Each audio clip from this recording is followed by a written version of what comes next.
সেদিন এক বিশেষ কাজে কলকাতা যাচ্ছিলাম। আমার সাথে ছিল আমার বন্ধু তমাল। তমাল আমার ছোটোবেলার বন্ধু। সেই ক্লাস 5 থেকে আমরা একসাথে পড়েছি, একসাথে খেলেছি, একসাথে বড়ও হয়েছি। লোকে আমাদের মানিকজোড় বলে, কারণ আমরা অধিকাংশ জায়গায় একসাথেই যাই। ওর কোথাও দরকার থাকলে ও যেমন আমাকে সাথে নিয়ে যায়, ঠিক তেমনই আমার কোনো বিশেষ দরকার থাকলে আমিও ওকে সঙ্গে নিয়ে যাই। তো সেদিন এক বিশেষ দরকারে আমি কলকাতা যাচ্ছিলাম। তমালও আমার সাথেই ছিল। যে ট্রেনে করে আমাদের কলকাতায় যাওয়ার কথা ছিল, তার বহু আগেই আমরা স্টেশনে পৌঁছে গিয়েছিলাম এবং ট্রেনের জন্য অপেক্ষা করছিলাম। কিছুক্ষণ অপেক্ষার পর ট্রেন স্টেশনে এসে হাজির হয়। আমরা দেরি না করে তাড়াতাড়ি গিয়ে ট্রেনে উঠে পড়ি। যেহেতু অনেকটা পথ যেতে হবে, সেজন্য একটা বসার জায়গার প্রয়োজন। ট্রেনের মধ্যে খুব একটা ভিড় ছিল না। আমি এবং তমাল বসার জায়গা পেয়ে যাই এবং দুজনে বসে গল্প করতে থাকি।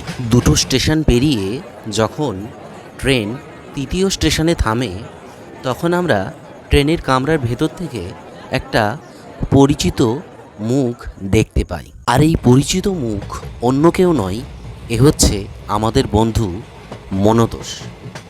ক্লাস 11 থেকে আমরা একসাথে একই স্কুলে পড়েছি। শুধু স্কুলে নয়, একসাথে আমরা টিউশনও পড়তে যেতাম।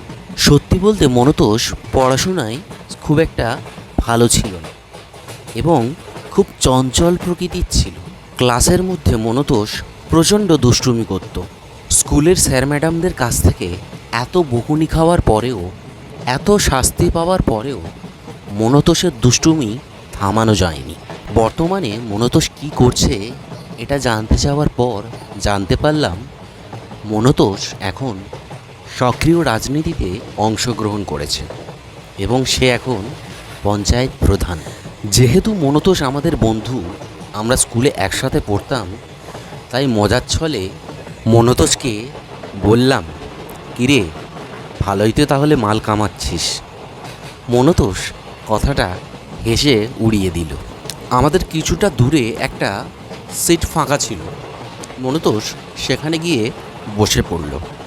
কিছুক্ষণ পর আমার বন্ধু তমাল আমাকে বলল, ভাই মনতোষের নাম্বারটা নিয়ে রাখ, পঞ্চায়েত প্রধান, যে কোনো সময় কাজে লাগতে পারে। কিন্তু এর মাঝখানে একটা কথা বলে রাখি, যখন আমার বন্ধু তমাল শুনল যে মনতোষ একজন পঞ্চায়েত প্রধান, তখন যেন মনতোষের প্রতি তমালের শ্রদ্ধাটা আরও বেড়ে গেল। আসলে এটাকে শ্রদ্ধা করা না তেল দেয়া বলবো ঠিক বুঝতে পারছি না। কারণ তমাল যখন জানতে পারে যে মনতোষ একজন পঞ্চায়েত প্রধান, তখন সে তার নিজের সিটটা ছেড়ে দিয়ে মনতোষকে বসার জায়গা করে দিচ্ছিল। যত স্টেশন যাই, ভিড় একে একে বাড়তে থাকে। কয়েকটা স্টেশন যাওয়ার পর দেখলাম আমাদের কামরাতে এক ব্যক্তি উঠেছে এবং সে পানীয় জল বিক্রি করছে। দূর থেকে দেখে বারবার মনে হচ্ছিল ছেলেটিকে কোথাও যেন দেখেছি। যখন সে কাছে আসলো, তখনই বুঝতে পারলাম এ আর অন্য কেউ নয়, এ আমাদের সেই সহপাঠী তরুণ। আমাদের ক্লাসের মেধাবী ছাত্রদের মধ্যে তরুণও ছিল একজন। যেমন ভালো ছিল পড়াশোনায়, ঠিক তেমনই ভালো ছিল খেলাধুলাতে। কিন্তু এত মেধাবী ছাত্র, তার এই অবস্থা দেখে আমার সত্যিই খারাপ লাগছিল যে এত মেধাবী ছাত্র সে আজকে কিনা এই ট্রেনে হকারি করছে, জল বিক্রি করছে। সত্যি বলতে আমি একবার দূরে বসে থাকা মনতোষকে দেখছি, আর একবার দেখছি তরুণের দিকে।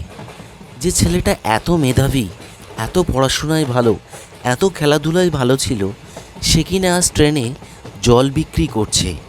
আর সেই কোথায় মনতোষ, যে কিনা ক্লাসের দুষ্টুমি করত, সে কিনা আজ পঞ্চায়েত প্রধান। তার পোশাক আশাকের কি বাহার, হাতের দামি ঘড়ি, গলায় সোনার চেন। এই কথাগুলো ভাবছিলাম আর সত্যি অবাক হয়ে যাচ্ছিলাম। নিয়তির কি পরিহাস। আমার এখনও মনে আছে, আমরা যখন ক্লাসে একসাথে পড়তাম, তরুণ একজন ডব্লিউবিসিএস অফিসার হওয়ার স্বপ্ন দেখত, কিন্তু আজ সংসারের চাপে, পরিস্থিতির চাপে, সময়ের চাপে সেটা তার আর হয়ে ওঠেনি। তাকে সংসারের দায়িত্ব কাঁধে তুলে নিতে হয়েছে। অনেকক্ষণ ধরে তরুণের সাথে নানান ধরনের কথাবার্তা হলো, কিন্তু একটা জিনিস লক্ষ্য করলাম, তমাল তরুণের সাথে কোনো কথাই বলল না। কেন বলল না সেটা তো আমি বুঝতেই পারলাম না। আর কেন যে তমাল তরুণকে চিনেও না চেনার ভান করছিল, এটা তো আমি বুঝতেই পারছিলাম না। তবে তরুণ আমাদের থেকে একটু দূরে চলে যেতেই ব্যাপারটা আমার কাছে পরিষ্কার হয়ে গেল। তমাল আমাকে বলল, তোর কি খেয়ে দেয়ে কোনো কাজ নেই? একটা হকারের সাথে তুই কথা বলছিস? তমালের এই কথাটা আমার মোটেও ভালো লাগলো না।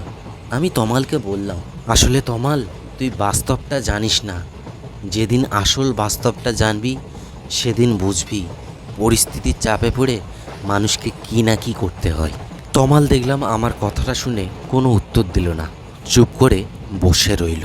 আমি ওর সাথে কোনো কথা না বলে বাইরের জানালার দিকে তাকিয়ে রইলাম।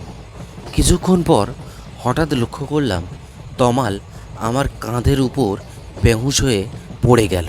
আমার আর বুঝতে দেরি হলো না, ট্রেনের মধ্যে এই অত্যাধিক গরমের ফলে ও বেহুঁশ হয়ে পড়েছে। তখনও পর্যন্ত আমাদের বন্ধু তরুণ ওই কামরায় জল বিক্রি করছিল। তরুণ ব্যাপারটা দেখা মাত্রই সঙ্গে সঙ্গে ছুটে আসলো এবং সে তমালের মাথায় জল দিতে শুরু করলো। তরুণ সঙ্গে সঙ্গে ছুটে আসলেও আমি একটা ব্যাপার লক্ষ্য করলাম, দূরে বসে থাকা মনতোষ ব্যাপারটা দেখলেও সে না দেখার ভান করে জানলার দিকে তাকিয়ে রইল।